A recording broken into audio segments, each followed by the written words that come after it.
Ministra Ruth Richardson, com a crise internacional, o governo brasileiro criou alguns incentivos setoriais pontuais. Esses incentivos setoriais são necessários ou eles acabam estimulando a corrupção e o chamado rent-seeking, a busca por favores do governo? Unfortunately, as everybody knows como in todos sabem no Brasil, the elephant in the room o is elefante corruption. que está aí atrapalhando Corruption tudo é a is the corrupção. enemy of A corrupção competitiveness. é o inimigo So da why competitividade. would you create Por more que então favors? vocês criariam mais Because a favores? favor Porque for um favor para um is a penalty for the é other. uma penalidade para o outro. Incentives Os are not the incentivos answer não são a to the resposta problem. ao problema. Competitiveness A is. competitividade, sim. So if I look at the Então, se eu World Bank olho Index aqui of para o doing índice business, do Banco Mundial em termos de facilidade de about fazer negócios, reducing que tal reduzir the complexity a of state complexidade regulation? das leis do How governo? about Que tal letting people be free to work fazer com que as without the pessoas sejam unions livres dictating the para terms? trabalhar sem que os sindicatos How tenham que about ditar tudo? Que ensuring tal that property rights are garantir respected? que os direitos à propriedade sejam How about respeitados? ensuring Que tal that your garantir judicial que system o is sistema independent judiciário and seja fast? independente e rápido? How about a system Que of tal enforcing um contracts sistema that doesn't de take fazer years cumprir os and contratos, years um sistema and que não years? leve anos a fio? How about a tax Que system tal um sistema tributário that is flat que and fair? seja justo? Those are the incentives. Esses são os That really incentivos que na verdade And importam. as I say, I worry Então, that eu me preocupo in the name of the crisis, que, em nome da we are crise, seeing some nós old bad vejamos habits coming alguns back. velhos hábitos We don't ruins want voltando. the bad Nós não economic queremos habits of esses the past. maus hábitos The econômicos do difficulty is passado. that A much dificuldade of the é response que to the crisis grande parte da is about resposta à politics crise and tem power, a ver com política e poder, not about genuine não economic com development desenvolvimento and econômico not about genuíno high e não tem a quality ver policy. com políticas So de alta more qualidade. incentives Então, mais is incentivo very bad public é policy. uma política pública More muito freedom ruim, mais to liberdade trade, para that fazer would be the comércio. policy to Essa overcome the crisis. seria a política certa para superar. Muito obrigado. Otto Guevara, na América Latina atualmente existe uma tendência ao aumento do populismo.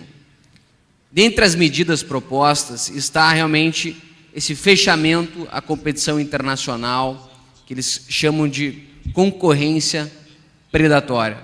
Você que tem circulado muito na América Latina, qual a sua opinião sobre o avanço dessas medidas populistas e protecionistas? La consecuencia del avance de estas medidas populistas que cierran fronteras, que protegen a productores de la competencia, es, como decía en mi presentación, la pobreza. Es la incapacidad de los gobiernos, de los estados, de las sociedades, de crear un entorno competitivo para que haya una generación de riqueza. No hay duda de que ese es el camino cierto hacia la pobreza, abriendo además una gran cantidad de problemas, problemas que tienen que ver con un aumento de la corrupción, porque productores dependen del favor del político para que los proteja. Cuando el político es el que los protege, eso normalmente tiene un precio asociado. Y hay transferencia de los más pobres, de los consumidores, de todos los consumidores, a un grupo de productores pequeños. Por eso la solución en todos los países del mundo, bueno, especialmente en América Latina, es el comercio libre, es eliminar las barreras para que las personas puedan libremente relacionarse los unos con los otros, no importa dónde estén ubicados. Si en un país se produce más barato un determinado producto, no debe haber ninguna barrera que impida que ese productor se relacione con un consumidor en otro país y entre ellos negocien la transferencia de esa propiedad, que entre ellos comercien sin que los gobiernos intervengan en esas relaciones. Hay una gran preocupación con el dumping o con los subsidios que hay en ciertos países, y que entonces en vista del dumping social, ambiental o dumping basado en subsidios, transferencias que el gobierno hace a algunos productores, entonces eso debe justificar, dicen algunos, los impuestos de importación a esos productos producidos con subsidios o con dumping para que no ingresen al mercado, a un determinado mercado. Y hay personas que dicen hay que elevar los impuestos para compensar el subsidio que se reciben en otros lados.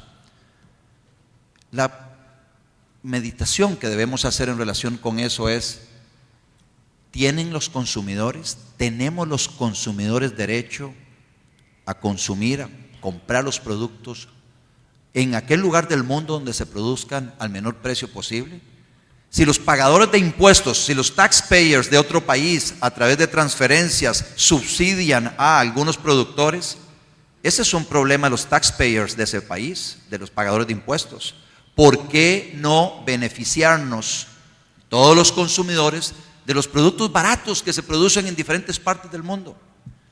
Y lo triste de todo esto es que cuando uno analiza países, el caso de Costa Rica, un país pequeño, el 20% vive en pobreza, hay impuestos de importación muy altos para la leche, para el arroz, para la carne, para el pollo, para proteger a los productores de esos productos en Costa Rica de la competencia de otros países que supuestamente subsidian esos productos o son más eficientes, en el caso de la leche, en New Zealand.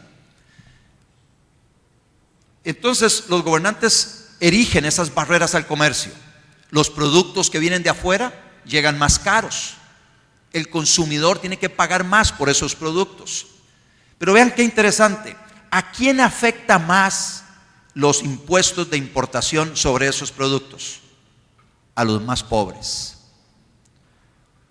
Porque el pobre utiliza un mayor porcentaje de sus ingresos en alimentarse. Y estas barreras al comercio de estos productos hacen que el pobre tenga que pagar un porcentaje mayor de sus ingresos por satisfacer sus necesidades de consumo. El rico proporcionalmente es menos afectado. Entonces, en aras de proteger a un grupo pequeño de productores, 1,000 productores de arroz, afectamos a 4,5 millones de consumidores de arroz, donde hay 1 millón de pobres. Lo mismo lo podemos decir con la leche.